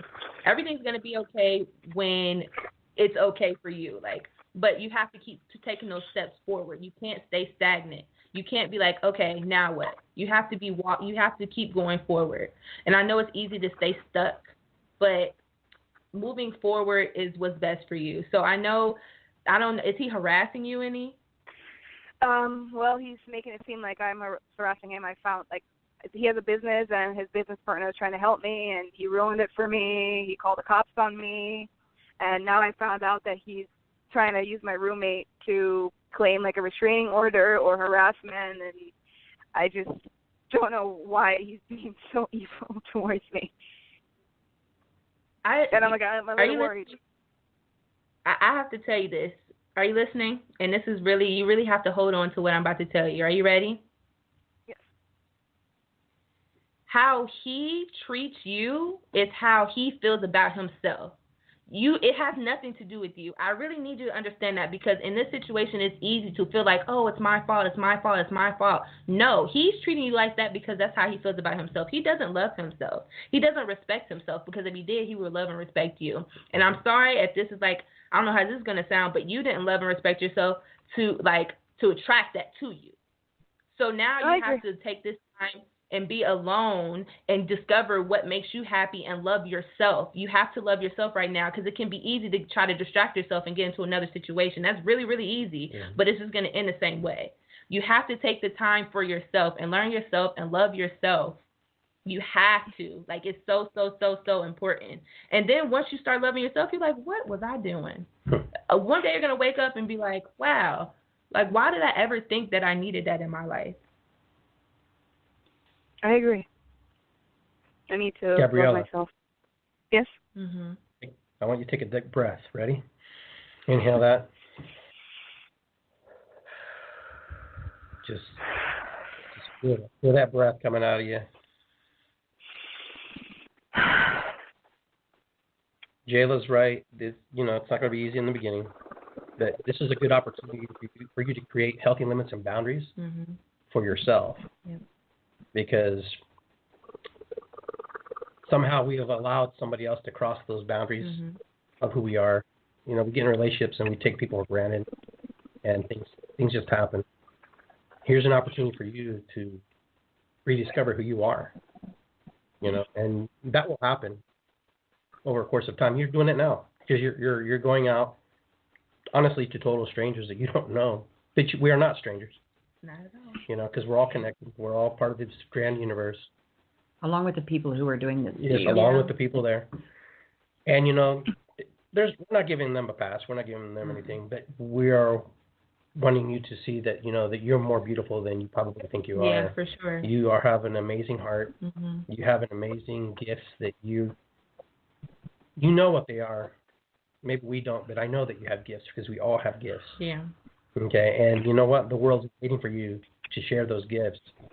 And you're going to invite the most amazing person to your life at some point. But you have to be in preparation. This is a preparation time for you to get into that space and that frame of mind to open that. Yes. I'm going to just chime in for a moment. I'm like that practical person that I am. So I'm just going to put it out there. Do not engage in any way, shape, or form with him or anybody else that is a negative in your life right now. Don't engage in any way, shape, or form. Don't think about it. If you can possibly, don't talk about it. Don't talk to anybody about it. Find somebody who is absolutely neutral, that has no skin in this game.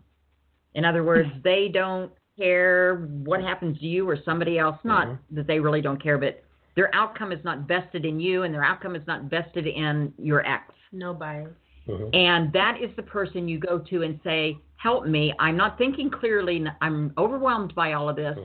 And I don't know how to do 1, 2, and 3 because I already feel like I'm in 4, 5, and 6, but I don't know how I got there.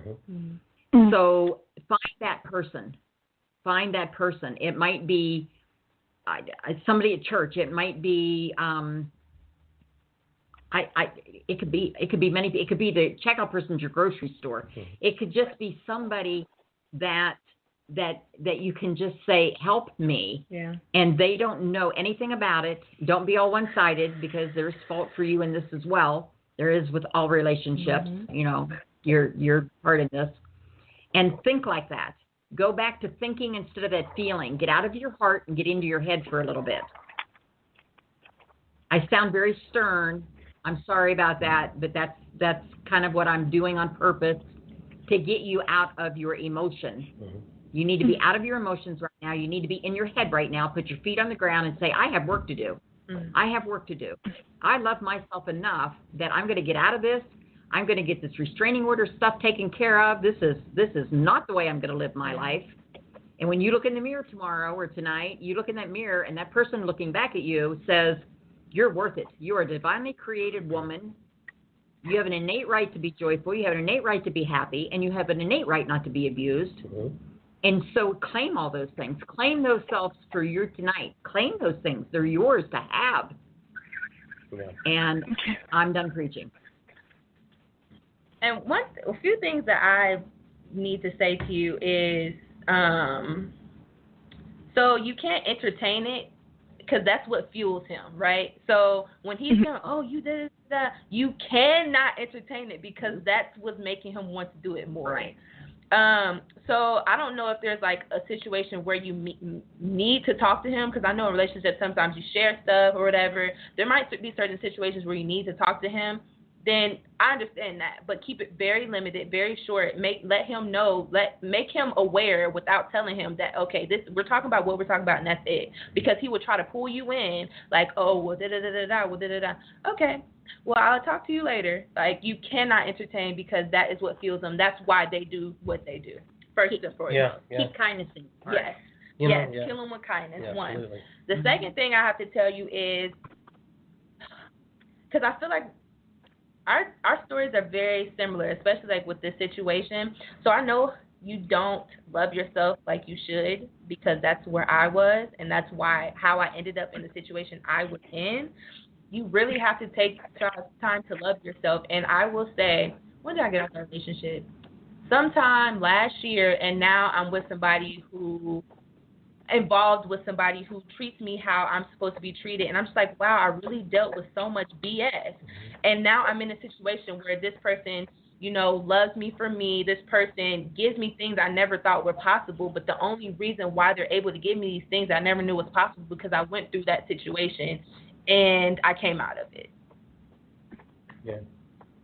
So know that there's a light in the end of the tunnel, and I know that it seems like a dark tunnel right now, but that light, the more you start loving yourself more and more and appreciating yourself and knowing what you deserve, nobody can love you how you deserve to be loved unless you love yourself, period. Point blank, period. I agree. Those are my last things. Quick question. Do you have a bike? No, I don't have a bike. I have a car. Car will work too. You know, but you're supposed to ride a bike. I don't know why this is coming out. You need to borrow someone's bike, go to the park. You're supposed to just go out there and just observe on this bike, you know, your surroundings and just enjoy it. Then when you're done with that, come back home, draw a salt bath, just relax because you're going to be tired, okay, and have a bowl of ice cream. I like that. I don't know. That's what I saw. And that sounds good. I don't have that. All right. Yes. So we really appreciate you. Now, if you want to get a hold of anybody here on this panel, you know, you have our information here on the thing, so please don't hesitate. Please reach out to me if you ever need somebody. I could be that neutral person to you. You are not burdening me. I would love to talk to you. So you can. There you go. Wow, look at that. Right in your lap. Thank you. Mm-hmm. Hey, blessings. See ya. Mm. Great stuff. Yeah. Great stuff. You know, sometimes you don't know why things come the way they do. You know. I don't know anything. It's just like that, you know. That it's like I told you earlier. Our stories, all our stories, help others. That's why when we do, at the end of every work, you know, if you ever notice that every meditation, every drum circle, I ask people to share. Mm-hmm. And the ones that don't share really share more than you think. Right. But the ones that speak, excuse me, we hear the auditory part of it and we comprehend that. And you know what? It's just one nugget someone takes, and that's all one person needs is one little nugget. Just one. You don't need all the nuggets. You may get all the nuggets, but if you get one nugget, and that heals that part in the heart, okay, then it's done. It's done. Mm-hmm. And you know, and I have people come to me, and I'm sure you've had people come to you. I'm sure you have people come to you saying, "Wow, you know, that really helped me." You don't know what that did for me. And, you know, and it may not be that day. It may be later, maybe 5 years from now. Yeah, it might be. I have people come to me and go, you know, I wanted to kill myself. But you said one word. You said one thing that totally changed it. Yeah. And they didn't tell me what it was, but, you know, it doesn't matter. Yeah. I've had people. You're going to have people. You're going to have people. I've had people. They're going to say, do you remember that time when you shared that with me and you told me this and that? They ate the bread. They took the slice, you know, and they believed, and they in their heart they go, that's what I need at that moment. Mm-hmm. I have so many friends tell me all the time, Iggy, you remember that time you told me? And I'm going, and I have to be honest, like, you know, spirit just rolls through me, and sometimes I don't remember what I say. It must have been good because it came from spirit. That's all I can say, because we can't remember every conversation. Well, we can, but there's a lot to remember.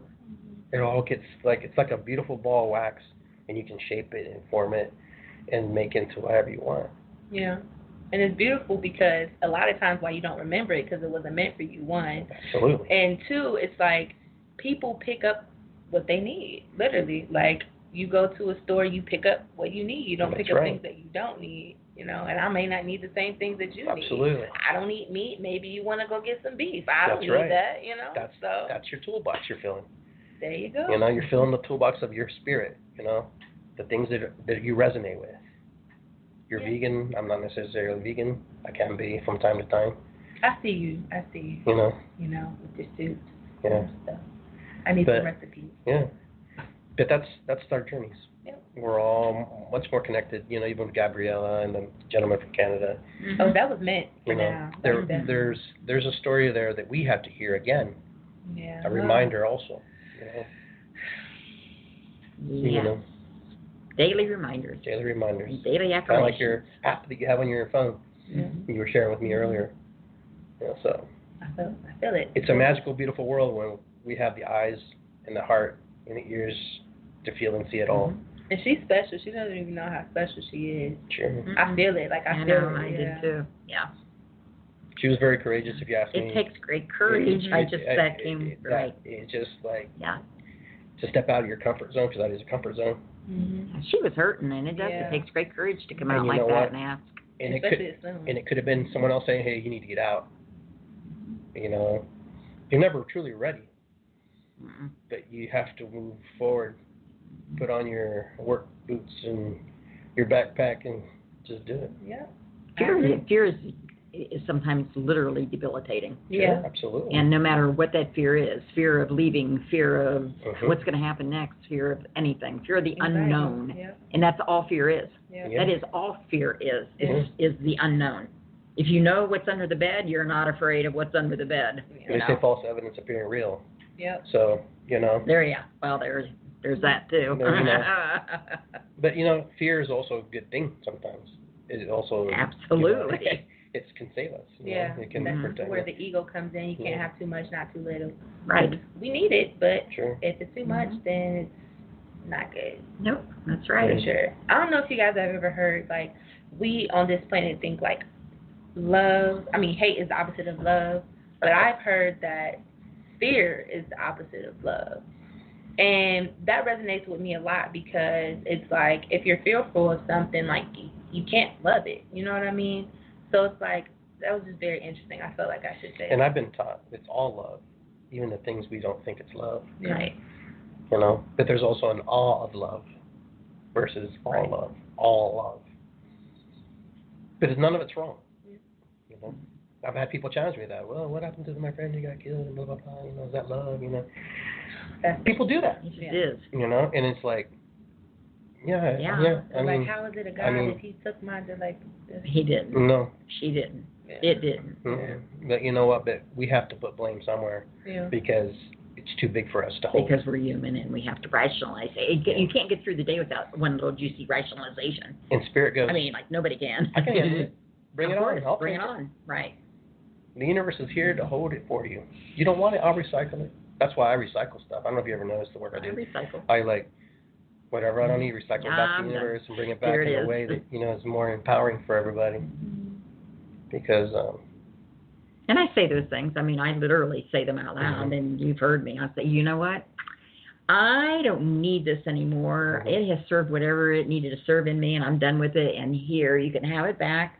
Whatever. Here it is. Blah blah blah blah. But in its place, and I always ask for this.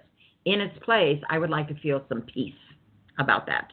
Sure. And just, I'm done with it. That's it. It's done. Yeah. And to me, it's that simple. Yeah. I love simplicity. I have a very, very beautiful mind, which I know that I do, that can do very complicated things, but I love simplicity. Mm-hmm. And the work that we do is actually very simple. Mm-hmm. Very simple. All right, I have something I want to bring up that's vulnerable for me, like a situation. I want to bring up the healing circle that we had.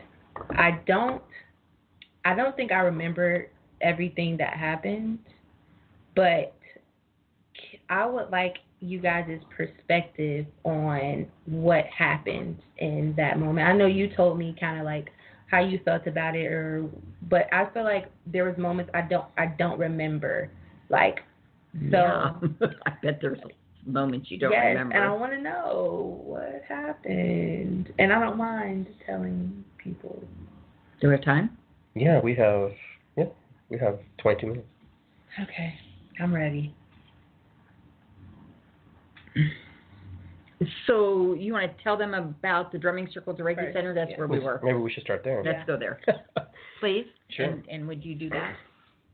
Well, number one, when we do healing circles, it's by invitation. So we invite people to actually let their guard down a little bit and to take in whatever they need to do. In the circle, we drum together, we work together, we try to become in sync together. Okay? And so what happens is in that circle, we're all releasing in our own way. Okay? So there's no wrong or right way to release. Some release more introverted, some release very extroverted. But there's no wrong way. It just is. And most of the people who are there are generally aware of that's going to happen. Now, if you come late, it changes the whole game for that person who comes late because they're kind of in catch-up mode and they don't know what's happening. Mm-hmm. So, but they enjoy it. So when we're there, we're opening our hearts and our spirits to receive the things that we need to receive. Some of the things you would receive, like if you were like out of it, you're receiving them. Okay. And the thing is, you're never ready or not ready. It just comes when you're in those trance, because you're in a trance state. The drumming creates a trance state, okay? It opens up portals in your own mind of things you can see, things that you don't really want to see again, and things that you have to work on. So we're healing, and we're letting go. Some people will let go 5 drum circles later. Some people will let go right now. I can't say what you did, because Jan actually worked on you, but there were some things that you had to process. And the only way you're going to process is to go deep. And the only way you can go into who you are and how you saw what you needed to see and what you had to experience and why you didn't bring back certain things. I believe that you did bring things back that you needed to see, and they've manifested themselves out. But sometimes things manifest outwardly, and they just play out, and they're not really for us to realize. You know, we don't go into trance to go, okay, this is what I'm going to see. Sometimes we go into trance just to heal the pieces and the parts. Because spirit does the work. I don't do the work. I just facilitate the energy flowing through. I'm become a hollow bone and I open up. Your job is to figure out strategies to ground yourself. Okay? She was there. That's not by chance. That's not by coincidence. Okay? It's not that I wasn't showing you grounding. I didn't have to. She was. She was already there for you. She was already sent to you by spirit to do that work with you, not me. My job was to open you up. Her job was to close you and show you how to close. We all have jobs on this spiritual path. Some of us hold the seeds. Some of us plant the seeds. Some of us walk away and the other person comes in and watches the plants grow and they trim them and they cut them. Another person comes in, cuts the harvest, sends it off. Okay? The other person processes it, takes it. Okay? So in your particular journey, there are things that I can't help you with. Perceived help. She can. Because you've already made a sacred contract with her to help you ground. You didn't make a sacred contract with me to help you ground. You had made a sacred contract with me to open you to the process. And how you experience the process will be a part of me, a part of her, a part of the person next to you, and whatever you brought back. So you can't really just say it's like opening a bottle of wine, because that's kind of what we did. We opened up like one of those bottles up there. Okay, now you have to drink it, or put it away, cork it again. But once you cork that, you can never cork that bottle again. You can never go back to the state that you were before. Mm-hmm. It's like stretching a rubber band. Once you stretch it, it does not go back. That wine will go rancid, or it will be absorbed and appreciated. So you have to use metaphors with people. You have to create visions and that's what I do. That's my job. There are other people in the group who come in, lay hands, and that's what you're going to find when you're doing this work. There are going to be other people who are going to come and lay their hands upon you and help you come back. Okay? So we all have purpose. We all have our jobs. Okay? Your job is to show others that it's possible, that you can go there. Because if you didn't go there, other people wouldn't. People can't, So I'm going to help her just for a moment, because you keep saying go there. And a lot of people are going, go where? Where did she go? I mean, wherever spirit wanted to take her, man. I understand that. But for those of you listening to this, if you could picture, people just in a circle of chairs and a big powwow drum here, and people sometimes lay down with their heads towards the drum because it's very ceremonial, it's very therapeutic. Nothing magic about it, nothing woo-woo-y about it. We've done it since probably the beginning of time. Mm-hmm. Sound heals. Very cathartic, very rhythmic. So she just happened to choose a place that was at my feet because I didn't lay in the circle because I was called to hold a certain vibrational level, and that was my calling that night. So I was doing my work, and it was all over. And I looked down, and along with Iggy, we kind of have a beautiful relationship going here where we kind of sense each other and be able to talk to each other now and without words, which is good. And so there were people that were needing help, kind of. It's like have you ever been to church camp? Or ever been to a camp? Yes. And you were having so much fun and you were so excited that you never wanted to come. You didn't want to go home. I mean, it can be like that. Mm-hmm. And so that's that euphoric feeling.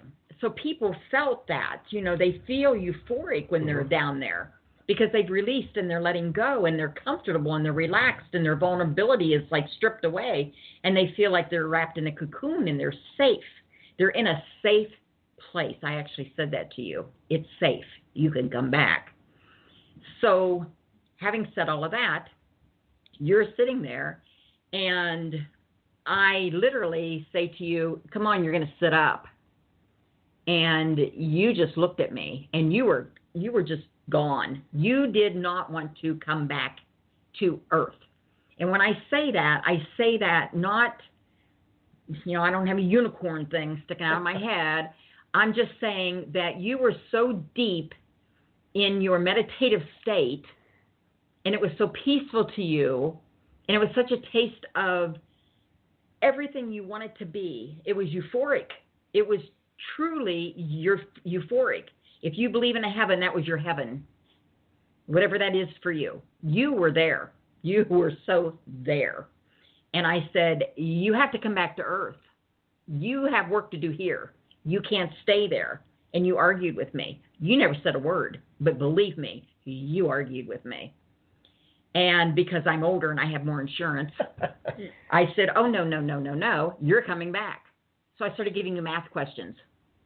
Do you remember that? Yeah. So we started doing math because you have to take somebody out of their internal emotional place that they hold that and put them into their mental being. Go mental. You have to be mental. And then I told you after you were finally there, but you didn't really come back, but at least you were back enough that you could drive home, which was my fear because it's like, it's like being drunk. It's like being high. Yeah. Yeah. And you can't, responsibly, I can't let somebody walk out the door knowing that they're in that state, and it's not a state. I mean, we're not drinking. You're not doing ayahuasca. We're not smoking dope or anything like that. Well, we're not, it's nothing except your own beautiful spirit that we, it's a beautiful thing. So anyhow, that's all I said. I said, okay, you need to make an appointment, get grounded. Now, if she wasn't there, the whole process would have been different. Absolutely. Somebody else would have helped you. I was just called to help you that night. It's because all hypnosis is self-hypnosis. You hypnotize yourself. Yeah. You allowed the process to occur. Yeah, I mean, I wasn't sitting there going like this. Ding, she can't watch me. I know. I don't have that kind of power. When you're open to the process, you've already hypnotized yourself. Exactly. So I go, wake up. Yeah. It's over. Yeah. Right. Remember when I say do the work? We've done the work so long and so much that we can go from there to there just like that. And you're just still doing the work. And I don't say that, I say that in a very loving way because I'm so happy that you're doing the work. I'm so excited. We have a lot to learn from you too. Absolutely. Don't think we don't. Because I've learned a lot tonight. Yeah. Honestly, I have, about number one, relationships. Reminder, talking to the gnat, Yeah. To be, okay, shit. I was like, Yeah. Well, you do the work so long, then you forget the beauty of the journey to get there. And that's what the reminders are for me. Fresh, and it reminds me to do the work again. To go back and revisit those things. Those are wonderful. There's an old things. saying, there's nothing new under the sun. Yeah. We just have to remember. Just have to remember it. Because it's all out there. Because this is already done. This is actually already completed a long time ago. We're just catching up to it. Yeah. Okay. Yeah. Yeah. Okay. Yep. Beautiful, beautiful, beautiful. So what would you like to leave with our listeners tonight? Because we're getting close to the... I don't know. I'm still in that conversation. Because they want to hear your insights. They want to hear what you have to say. People are listening to you, and you have something to offer them, and they need you to offer that to them. They really do. And there's no wrong or right. It just is. You're needed. You're being called to serve somebody right now. I don't know. And that's okay. That's okay. I love your shirt, by the way. Positive attitude. That's pretty awesome. This is my favorite shirt. No wonder. Tell me about that favorite shirt. I got it on sale for $3. Ooh, my Old shirt. Navy. Yeah, at Old Navy. I love wearing it because I went from a place of, throughout my journey, I went from a place to being positive all the time and then realizing that's not the answer. The answer is to be positive, but then also embrace the negative as well, but not letting it bring you down, not letting it affect you. So it's power in being vulnerable. It's power in understanding why you feel certain ways, because you're not feeling a certain ways for no reason. Your body is telling you to feel certain ways. You have to listen to it and figure out why. Just being stuck in an emotion is not good. You can't just be stuck in it. You have to be in it, understand why you're in it, and let go of it. Right. So, thank you for that. Yeah. Thank you for that. Very good. How about you? What would you like to leave with the listeners? I would just like to leave just great blessings of joy. I hope everybody enjoyed what we did tonight, and tell your friends about us. And if we can help you in some way, let us know. Call in. I would like to really have a lot more call-in, people calling in and asking questions and having a Q&A and things like that. So I would just say embrace your grace, have joy in your heart, be kind, find something kind in everybody. Don't talk negatively about people. That was my lesson, my little epiphany alert for today, was to not talk negatively about another human being, even if they do something that is not kind, but to think kindly of them and just love them through it. One more thing. Yeah, to add on to that, what makes it easier to be kind to people is to have compassion, because everybody has their own perspective. So if somebody's coming and yelling at you for such and such, you don't know what made them get to that point. All you have to just, what I usually do is like, somebody's yelling at me, I'm like, okay, like they're really hurting. Like, I'm sorry that you're hurting. Like, this is you. That goes back to how you treat people. It's how you feel about yourself. And that's when my empathy comes. I'm like, you're really hurting to talk to me like this. You have to be in a certain place in your life to speak to me this way. So just be compassionate. Understand that although something may seem one way to you, it may seem another way to another person. Thank Very you. good. Yep, I Very agree. good. What about you? Well, guys, what can I say? What a beautiful evening to be here with two beautiful spirits. Glad to be here. And it's good to be here. Yep. We're jamming it. We're finishing up. We're wrapping it up. I want to thank everybody who tuned in on the radio, on the live stream, and let me know if you want to see me back. Comment below if you want to make another appearance. Absolutely. We'll have you back for sure. Say peace out. But you know what? Just do your best every day you're out there. Just honor yourself, respect yourself, love those around you, because they're on loan to us. We don't know how much time we have with them or how much time you'll be here. And just be grateful, have an attitude of gratitude, and just love what's been given to you. Sometimes we forget, the gifts that are already in front of us. We're looking for so many other gifts to complete us or to move us forward. We forget about the ones that we already have. Yep. And sometimes those are the people around us, our pets, the books we read, the tapes we listen to. Well, we don't listen to tapes anymore, but MP3s we listen to. Tapes we listen to. Oh, wow. And, your friends, 8 tracks. You're probably influenced by the 5 most closest friends you have, okay? They'll be the ones that will really affect how you navigate through life. And remember, you're a whole. You have to remember that you are whole, and that's what helps you appreciate the small things in life. If you're always trying to catch up to something, the next thing, if you're always thinking about what you want and not appreciating what you have, you're not going to get it. You're putting in a universe that you're in a state of lack. You're never in lack. You're already whole. That's right. Remember that. Very good. So with that, whole. I thought she called me ho, but I actually said that word out loud because I wanted everybody to hear it. Whole. As in W-H. W-H. Yeah. Whole. Right. You are. See us old people, where we went. Look where we went. Hi. You told me what at the end of the show? And thanks for tuning in to The Naked Shaman with Iggy Garcia tonight, episode 52. Be well. Take care, my friends. Yes. And we'll see you Monday. But before that, one final thing. We do have a drum circle at Allen Creek from 1 o'clock to 5:30. So if you can make it out to the drum circle, go swimming. Allen Creek Beach. Allen Creek Beach. All right. If you need more information, IggyGarcia.com. KaiNewmanCo.com. And your Instagram? Jayla Imani. All right. Thanks, guys. Blessings. Have a good evening.